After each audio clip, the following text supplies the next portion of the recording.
How often do you pull up to a bank that you always catch fish on and realize that there's more people there, you're having to change when you fish it, and you're honestly just not catching as many fish in the areas that you used to?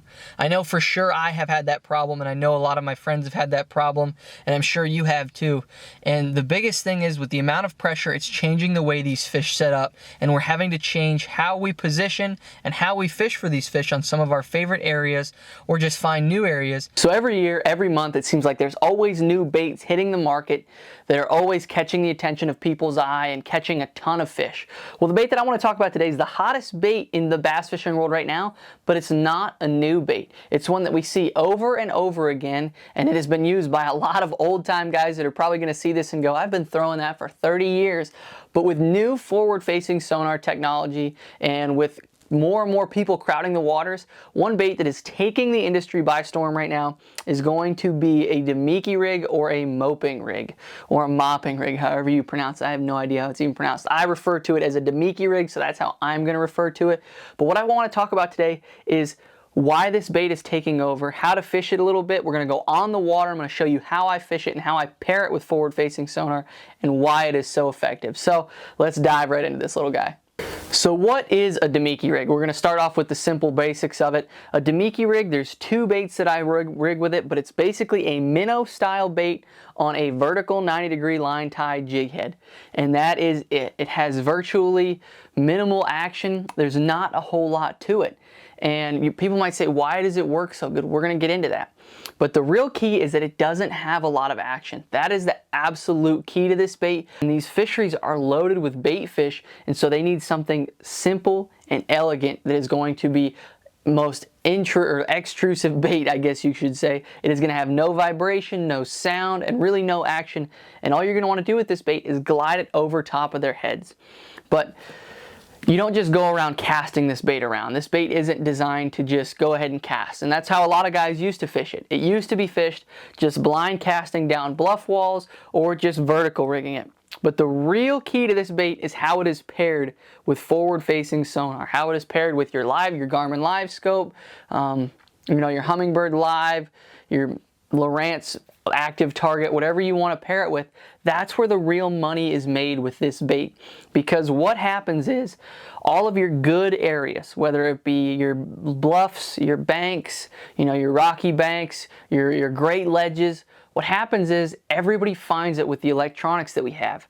Everybody. It doesn't matter what fisher you go to, it seems like everybody finds everything that we had secret at one point in time. And so what ends up happening is those fish get pressured. These fish are only going to handle getting casted at so many times before they figure out a way to not get casted at. And the secret way that they do not get casted at is they suspend.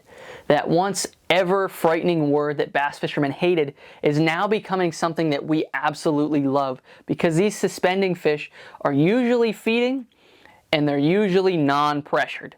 That is the key to it. So on our favorite banks, they're now backing off and suspending.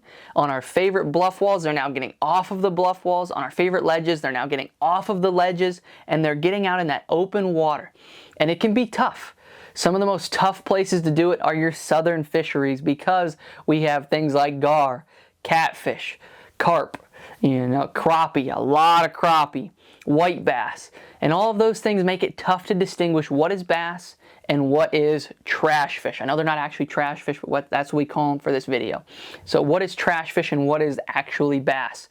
But the key is going to be understanding where in the water column the bass are positioning and understanding what marks set up like bass. But that's where this little baby comes into play, is when you get onto these high percentage areas that these fish are now getting off of and suspending. That's when you're going to want to pair this with the combo that we're going to talk about toward the end of the video. So you're looking at individual fish and you're making specific casts to them and keeping it above their head. So what we're going to do now is we're going to go on the water. I'm going to break it down for you. I'm going to show you exactly what I'm using, the settings on my Panoptics just for this, and what I'm looking for and how I'm targeting these fish. What's going on, guys? So right now we are out on one of my favorite New York lakes right now. It's a personal favorite of mine right by my house. And what I have right now is we're going to be doing some looking at them. We're going to be going down the banks on the edges of flats and trying to see if we can't catch those bigger than average females that have kind of pulled off and are suspending just under the surface. So I have two baits that I'm gonna be running. I have a Z-Man Streaks in that 375, and then I also have a scented jerk shad in a 5-inch, just a little bit bigger head on there, so that way I can target them if they want a little bit brighter profile versus if they want more of a finesse. And then another key to this is I actually have a follow-up bait, which is a small tube. And what that's gonna be for is if I catch one and it has 2 or 3 with it, you know, for you tournament guys, if you don't have a limit, you could throw another rod right over the side. And we all know how those fish will follow each other in, especially smallmouth. So if you notice right away, my focus is on that forward-facing sonar where I'm constantly looking and moving the trolling motor head to see where those fish are positioned so I can make accurate casts above them. Because this isn't a covering water bait. I'm not out here just fan casting this like what it was originally designed for. I am out here hunting individual fish. And so I'm constantly panning the trolling motor back and forth, using my mapping to get into those right areas, and then looking for individual fish that are suspended off the bank. And that's the absolute key to this, like I talked about before. But the biggest thing is adjusting your forward-facing sonar to make the most out of each cast.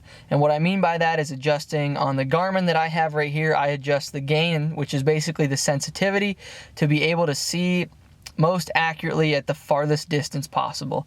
I don't like to go much further than 70, 80 feet because it's really, it's a long cast with a spinning rod, and people don't understand how long of a cast that is. You know, I have a Garmin Force trolling motor on there. It's a super, super quiet trolling motor, so it makes it super easy to get close to these fish, so I don't have to worry about that.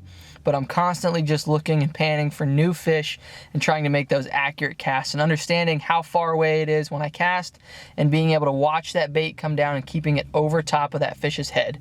The key is to keep it over top of those fish and try to bring it in front of them and not behind them. Because if you bring it from behind them, that's typically what a predator would do, and it scares those fish a lot of times. So I'm literally just making sure I get it over top of those fish because their eyes are positioned on top of their head, and that's how they're gonna ambush their prey. And then as they come up on the bait, I'm gonna speed it up a little bit. Now you can see I lose a couple fish here, but I think they were gar anyway. But I'm literally just looking for individual fish, and as you get more familiar with it, you'll be able to identify fish based on the size, based on the shape, and based on their position in the water column to know what fish they are, how big they are, if they're gonna eat or not. And it just makes it so much fun. And you know, like I said, I get a lot of flack for using forward-facing sonar from guys that don't understand it, but it's basically fish hunting, and it is such a fun way to fish, and this bait has really changed the way we do that. I pair this one with another swim bait to cover water a little bit or keep it over their head a little bit better, but man, this Damiki rig has really changed the way we target fish. So before I get into how I rig it and some of the basics of rigging it, don't forget to hit that subscribe button to follow on with the content. But now let's talk about the gear that I run a Damiki rig on. So as always guys, all of this stuff will be linked down below, just so in case I mispronounced something, because it tends to happen a lot. Don't get confused, I'll have it all linked down below. As always, you can click on there and find everything you need. But the real key is I run 2 baits with a Damiki rig, and I'm a Z-Man guy. You guys know that through and through. I love their plastics. And so I have 2 baits that I run. I run a Z-Man Streaks, and then I run the bait Gussie won the classic on, the scented jerk shads. Those are the 2 that I'm gonna run. And you might say, well, why one versus the other? Well, the scented jerk shads, they make a 4 and a 5-inch, and the Streaks, they make a 3 3/4 inch, with just a little bit smaller and thinner profile. So if I'm up north and I'm around a lot smaller bait fish, or if I just want to downsize my profile, I like that Streaks. And then that scented jerk shad, obviously it's scented, and if I'm really having to force those fish to eat, that scent is going to help trigger those fish and get more bites on that bait. And the real key is the jig head that I like to run this on. This is a Z-Man jig head. I don't remember the exact name of it, but I'll have it linked down below like I said. And that works great for this bait because it has a sole little wire keeper on there, which works so great for these Z-Man baits, as everybody knows. It's got that 90-degree line tie, which is absolutely critical for this bait because it's going to keep it upright, it's going to keep it swimming through the water right, and they even keeled this jig head so the bottom end is kind of tapered out so it rides perfectly. So when those fish eat it, when you lean on them, that jig head isn't going to roll on you. It's going to stay upright and it's going to put it through the roof of those fish's mouths. Now, some of the gear that I like to run it on, I run it on a 7-1 Arc Essence spinning rod. It's a medium fast action and it just has a little bit more backbone. Because we have that one big single hook, it makes more sense to run a little bit stiffer rod. I pair that with a Shimano anything. As far as the spinning reel goes, I run the Nassi all the way up to the Stratix.